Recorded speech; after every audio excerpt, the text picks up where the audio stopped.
I definitely have.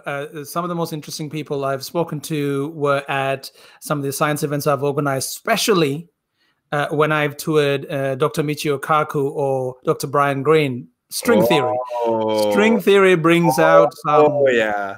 Woo-wee. I bet. Oh man. Oh, do you have any stories about that? Because I would be fascinated to hear. Yeah, so the most common thing is we have to have at these events, we have to put together a special area to collect all these documents that people bring in, because everyone who's interested in the string theory, well, maybe not everyone, slight exaggeration, but we tend to have at every event at least 4 or 5 people will bring in these massive books of things that they've written. They've cracked it. Here's theory of everything. People tend to bring in diagrams and these lengthy documents of evidence that they have cracked what these scientists have been trying to do for a very long time. And generally, it's not really science. It has scientific wording, but and generally what the scientists tell me is they're very difficult to analyze because it takes a lot of time to break down the non-science that mixed in Sure. with a little bit of science. Yeah. I've got stories like, let me tell you one story. This is not necessarily in the sort of string theory realm. We once did an event with Dr. Jane Goodall. You're familiar with her, right? Oh, of course. Yeah. Yes. So we have people coming in for these meet and greets with various gifts. But I've never had somebody who came in, who waited in a line with this nice little duffel bag, didn't think too much of it.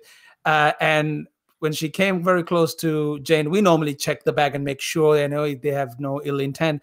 When she opened and showed the bag, and it was a wombat, a live wombat in the bag. What? And I was like, okay, this takes the cake. But we didn't let. Why would they? Wait, what? Jane Goodall is an anthropologist. What does the wombat have to do? I don't know. What's up with that? So the idea, I think she wanted Jane Goodall to hold the wombat, and we obviously didn't.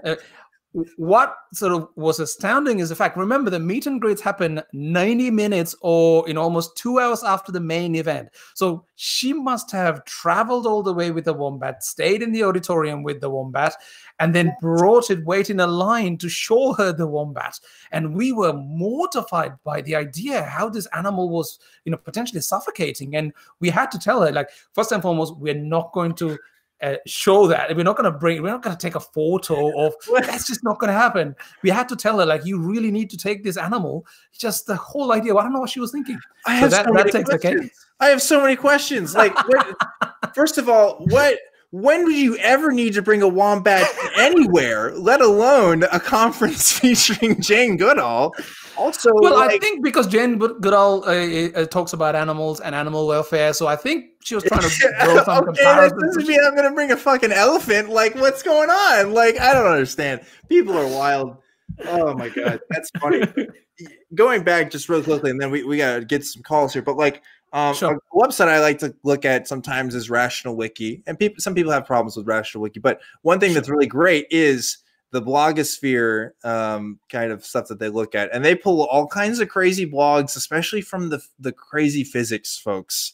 The folks who just have their independent blog and they just post their theories about how light and water are the same thing or something, and the good folks in Rational Wiki sometimes will take the time to break it down, but like sometimes it'll be pages and pages of breakdown, because you're right, it gets really complicated, and it's just some people will tout the stuff around and say, well, look, nobody's disproven my theory, so it must be right. And it's more along the lines of, well, nobody has the time to look at your garbage, dude. Absolutely.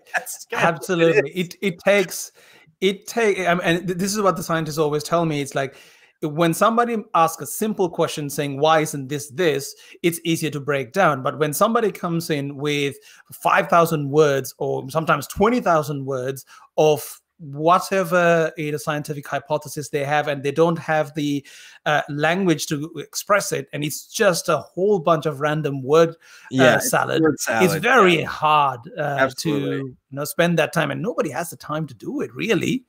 Yeah, I mean, unless you're getting paid. I mean, there's some people out there who dedicate themselves to doing that stuff, but like, yeah, it's like there's no reason to. That's why we trust that the universities and all these other research institutions are going to be doing their jobs. So yes, and they need to be focused on that, and, yeah, and especially scientists who've been looking for to prove string theory. They definitely do not have the time to go over your theory.